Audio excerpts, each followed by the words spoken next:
जब से इंसान ने आसमान की ओर देखना शुरू किया, एक खगोलीय पिंड ने उनकी इमेजिनेशंस को मोहित किया, कला को प्रेरित किया और वो है चंद्रमा। लेकिन इंसान और इस चमकदार उपग्रह की कहानी क्या है, जो खामोशी से हमारे ऊपर तैरता रहता है?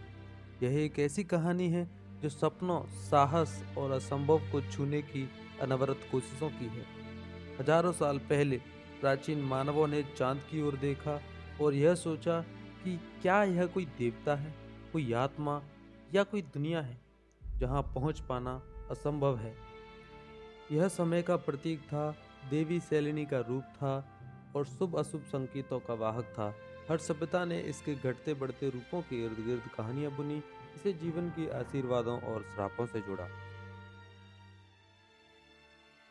आइए दोस्तों जानते हैं इस वीडियो में चांद और इंसानों की कोशिशों के बारे में। दोस्तों हम ट्रेस करने की कोशिश करें कि जो शब्द है मून, ये कहां से आया, इसका ओरिजिन क्या है। तो ये पता लगा पाना बहुत मुश्किल है, क्योंकि ये जो नाम है ये प्री हिस्टोरिक टाइम से ही है। ये चंद्रमा शब्द कई नामों से जाना जाता है, जैसे ग्रीक्स इसे सेलेन कहते हैं और लैटिन में इसे लूना के नाम से जाना जाता है, और इंग्लिश में मून शब्द पुरानी इंग्लिश के शब्द मोना से आया है, और ये शब्द भी लैटिन वर्ड मेंसिस से आया है, जिसका मतलब होता है मंथ। आपने जरूर लूनार ऑर्बिट, लूनार रोवर जैसे शब्द सुने होंगे।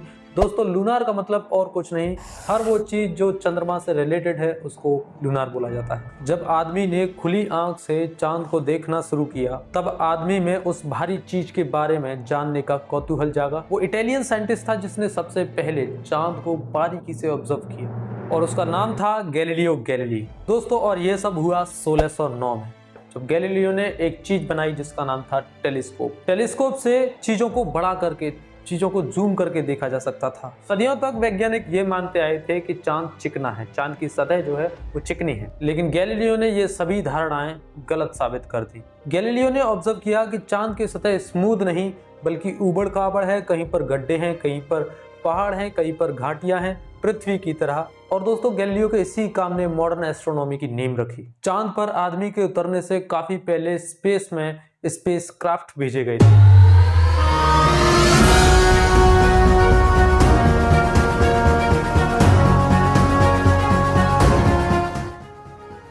और दोस्तों स्पेस पहुंचने की रेस शुरू हुई 1950 में, जब सोवियत यूनियन और अमेरिका ने ढेरों रॉकेट्स लॉन्च किए। और दोस्तों इन दोनों देशों में भीषण मुकाबला चल रहा था, लेकिन सोवियत यूनियन एक कदम आगे बढ़ा जब उसने स्पुतनिक 1, इसको क्या रीड करेंगे दोस्तों आप बताइए, स्पुतनिक 1 लॉन्च किया। फिर दोस्तों लूना 1 लॉन्च होता है। लूना 1 ने 1959 को इतिहास रच दिया। ये ऐसा पहला वाहन था जो चंद्रमा के सबसे करीब तक पहुंच पाया था, और ये सोवियत यूनियन की तरफ से था। लेकिन दोस्तों ग्राउंड बेस्ड कंट्रोल सिस्टम में खराबी होने की वजह से वो मून पर लैंड नहीं हो पाया। लूना 1 के बाद कई सारे मिशन हुए जो फेल रहे। सोवियत यूनियन का लूना प्रोग्राम क्या है दोस्तों? 1959 से 1976 तक सोवियत यूनियन ने रोबोटिक मिशन शुरू किए। वो सब अलग अलग तरह से डिजाइन किए थे, जिसमें 24 स्पेसक्राफ्ट भेजे गए थे और उनमें से 15 ही सक्सेसफुल हो पाए। और 12 सितंबर 1959 को सोवियत यूनियन ने लूना 2 लॉन्च किया। और दोस्तों ये पहला स्पेसक्राफ्ट था जो चांद की सतह पर पहुंच पाया था। और दोस्तों यही सबसे पहली चीज थी इंसानों द्वारा बनी हुई जो किसी सेलेस्टियल बॉडी तक पहुंच पाई थी।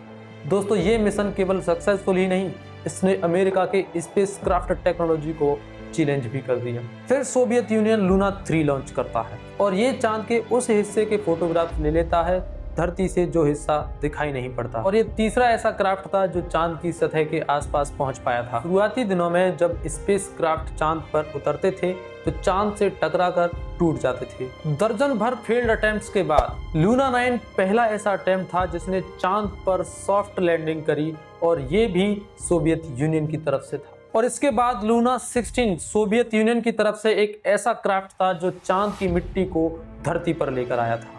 सोवियत यूनियन के लूना 16 के बाद लूना 20 भेजा 1972 में। फिर 4 साल बाद 1976 में लूना 24 भेजा, और लूना 24 सोवियत यूनियन के लूना प्रोग्राम का आखिरी स्पेसक्राफ्ट था। लूना 24 प्रोब जब चांद के कुछ सैंपल्स लेके धरती पर आया तो सोवियत यूनियन ने क्लेम किया कि चांद की मिट्टी पर पानी मौजूद है। वहीं दूसरी ओर अमेरिका के शुरुआती चांद पर पहुंचने वाले मिशन फेल रहे और शर्मिंदा करने वाले फेलियर्स की सीरीज के बाद लास्ट के 3 स्पेसक्राफ्ट रेंजर 7, रेंजर 8 और रेंजर 9 प्लान के हिसाब से चले। तीनों के तीनों चांद की हाई रेजोल्यूशन फोटोग्राफ्स के साथ वापस लौटे और रेंजर मिशन के बाद यूएस ने 5 लूनर ऑर्बिटर्स डिजाइन किए अपोलो लैंडिंग साइट्स की हाई क्वालिटी फोटोग्राफ्स लेने के लिए, और ये यूएस ने 1966 से 1967 के बीच भेजे। उनको प्लान किया गया था कि अपोलो मिशन की लैंडिंग साइट्स को देखने के लिए और चांद की मैपिंग करने के लिए, और वो लूनर ऑर्बिटर्स चांद की लगभग 99% तक की सतह को मैप करने में सक्षम हुए थे। 1950 के अंत तक एक भीषण युद्ध चल रहा था सोवियत यूनियन और यूएस के बीच में, लेकिन दोस्तों ये युद्ध कोई तोप और गन्स और बॉम्ब्स का नहीं था, ये युद्ध था साइंस एंड टेक्नोलॉजी का।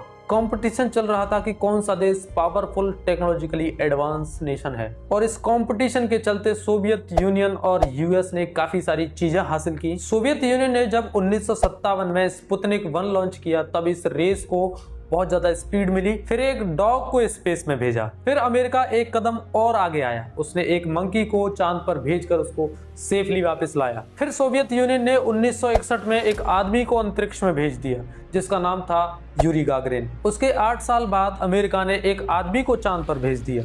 अमेरिका का सबसे एम्बिशियस प्रोजेक्ट था अपोलो प्रोग्राम। दोस्तों अपोलो अमेरिका ने ऐसे डिजाइन किया था कि इंसान चांद पर जाकर वापस आ जाए।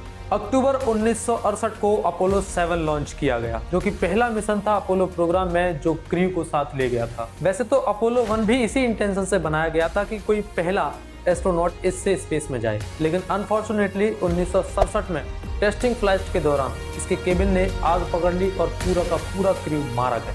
नासा ने फिर आदमी सहित फ्लाइट्स पर बैन लगा दिया गया जब तक आग लगने का रीजन पता न लग जाए। सुधार और इन्वेस्टिगेशन करते हुए इसके बाद अपोलो 7 को लॉन्च किया गया। अपोलो 7 कंप्लीटली सक्सेसफुल हुआ, जिसने नासा का और ज्यादा कॉन्फिडेंस बढ़ा दिया अपोलो 8 को लॉन्च करने के लिए। दोस्तों आधी सेंचुरी से ज्यादा टाइम हो गया, उसके बाद भी अपोलो 11 को बड़े ही प्राइड के साथ याद रखा जाएगा, ना कि सिर्फ अमेरिका के लिए बल्कि पूरी मानव जाति के लिए। ये 20 जुलाई 1969 की बात है जब अपोलो 11 3 एस्ट्रोनॉट्स को साथ लिए 3,84,400 किलोमीटर दूर चंद्रमा पर जाकर के उतरा, और नील आर्मस्ट्रांग ने सबसे पहले चंद्रमा पर कदम रखा और चांद पर उतरते ही उन्होंने कहा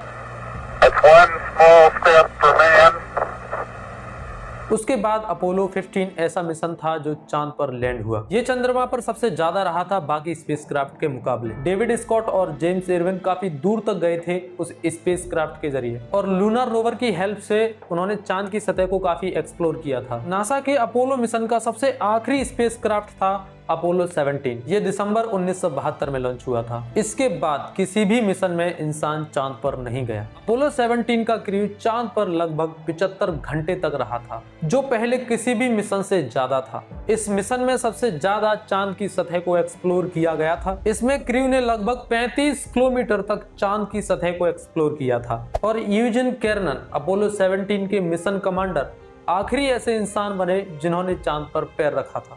इंडिया एंड द मून। 1975 में भारत ने पहला सैटेलाइट लॉन्च किया जिसका नाम था आर्यभट्ट। इसके बाद हमारे देश ने 2 सैटेलाइट भेजी जिनका नाम था भास्कर 1 एंड 2 1979 और 1981 में। ये सैटेलाइट धरती को ऑब्जर्व करने के लिए लॉन्च की गई थी। 1979 में हमारे देश ने सैटेलाइट की एक सीरीज लॉन्च करी जिसका नाम था रोहिणी। हमारे देश की space research Indian space research organisation यानी इसरो लीड करती है। इसका हेडक्वार्टर बेंगलोर में है और 1969 में इसकी स्थापना हुई। इसरो की कई सारी उपलब्धियां हैं। 2008 में चंद्रयान 1 लॉन्च हुआ और 10 महीने बाद अगस्त 2009 में इससे संपर्क टूट गया। 2019 में चंद्रयान 2 लॉन्च हुआ। इससे हमें काफी सारी इंफॉर्मेशन मिली, लेकिन कॉन्टैक्ट टूट जाने की वजह से ज्यादा सक्सेस नहीं हुआ। और 2023 में चंद्रयान 3 लॉन्च हुआ।